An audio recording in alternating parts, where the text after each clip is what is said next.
Morning, I'd like to call to order the Beaver County Board of Commissioners work session for Wednesday, September 9th, 2020. We review of work session discussion meeting minutes. Any changes?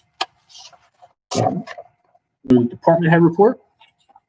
Department head report.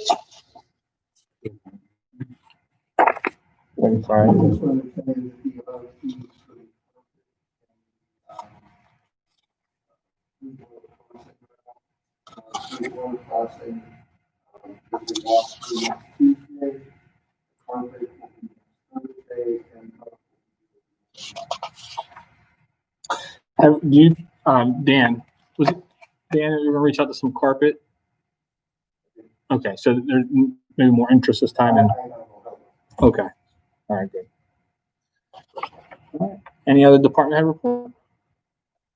None. Solicitor? Prior to jumping over to the resolutions, just want to announce to the public that the tax upset sale that is scheduled for September 14th generally is always held in this room in the courthouse. We're going to move that outside in the back parking lot of the courthouse. So we still come in the room and report to the tax assessment office. But rather than holding it here physically inside the building, we're going to have a trailer out back with space blocked off for individuals to hold the sale outside. We have 55 resolutions on the agenda for tomorrow.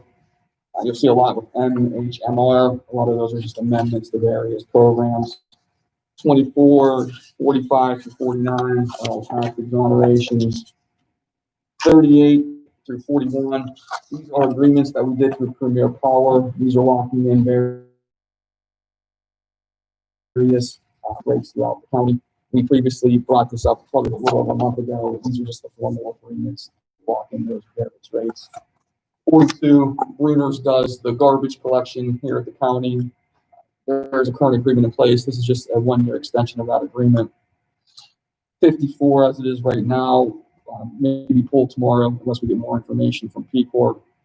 And then 55 is for the leasing of 3 vehicles with the Sheriff's Department. They're leased to them.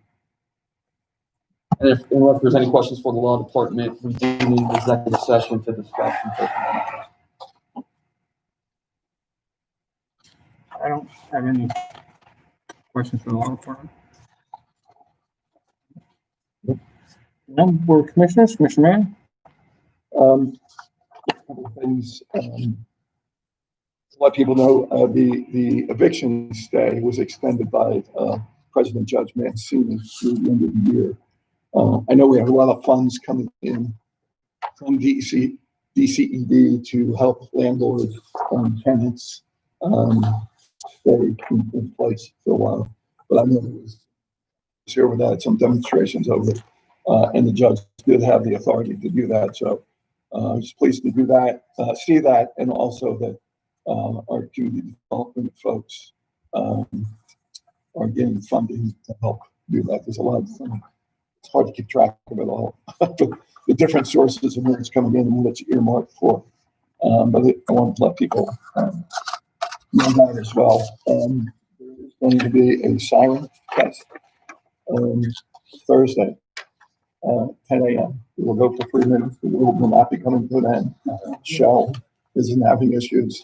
It's simply a test. So wanted to alert people of that. I was on a recap meeting last night. Recap is the Route 18 advisory panel group for the industries along the corridor there, from the nuke plant on through to Shell. And I just wanted to highlight a couple of things that were mentioned at meeting last night. It was a Zoom meeting, but they were interesting. BASF doesn't get a lot of notoriety, which is probably good for them, but they're a great company. They've been a great company here in Beaver County for a long time. They've had no COVID issues, by the way. None of their personnel from an active plant have come down with COVID. But what I want to talk about that doesn't get enough press is the impact that the petrochemical businesses like BASF have on our everyday life. Some of the materials they make goes into the adhesive that goes to the 3M masks that are made, and everybody that was hunkered down at home buying paint and things. Bayer is their biggest customer for some of their products. A lot of stains and paint that were bought. Tim Mascari from the mall was on there. And this is where I hope when we get into the CARES Act, I wish there was more we could do, but they're down about a dozen businesses in the mall. It's the 50th anniversary of the Beaver Valley Mall. And they're trying hard, obviously, to do what they can to keep the businesses there, but keep the mixed use. But small business, retail, restaurants, personal service, and nonprofits, they're the heart and soul, I think, of Beaver County economy and Beaver County. And I'm hoping we can do some good with some of the $14 million. And speaking of nonprofits, Mike Rubino was also on there.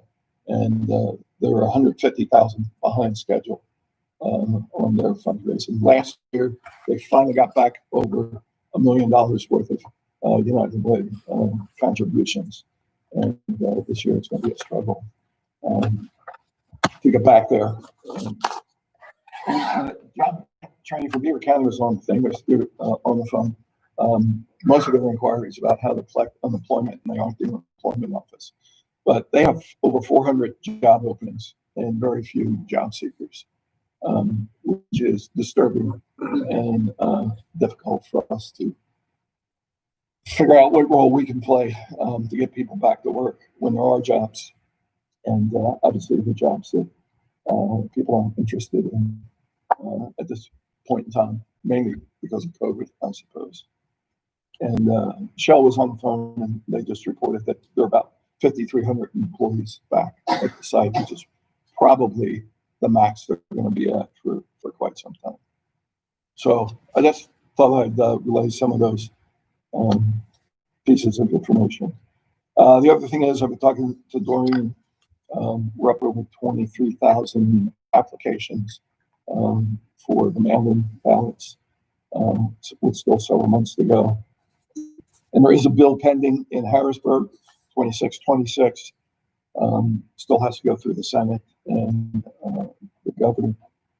The bill that's in front of people now allows for 3 days of pre-counting instead of only being able to open the ballots the day of the election. 3 days is better than just the day of the election, but if we have 30 or 40,000 envelopes to open, it's going to be a long time before we get those results.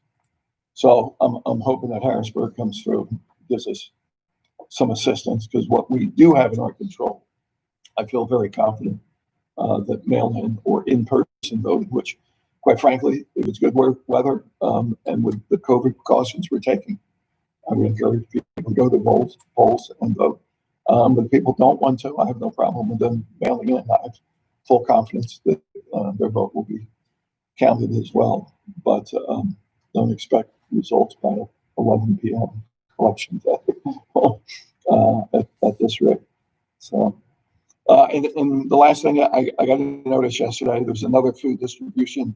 This one's going to be at the Pathways Church on Braden School Road in Chippewa from 11 to 1 p.m. Similar to the one that was at the Ice Arena a couple of weeks ago. It's the food bank from Pittsburgh. They give out, I think, 250 boxes, cars. So it's another drive-up food distribution issue. And then one last thing, we lost a long-time corrections officer due to cancer. Her viewing was Friday and funeral was Saturday, Charlene Simmons. And I just wanted to give my condolences, not only to her family, but to the jail family as well. I know the warden said she was the sweetest, kindest, best corrections officer you ever want to run across.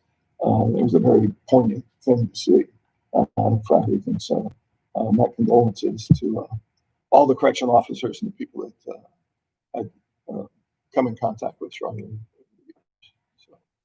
So that's it from me. Any other business? Any audience participation?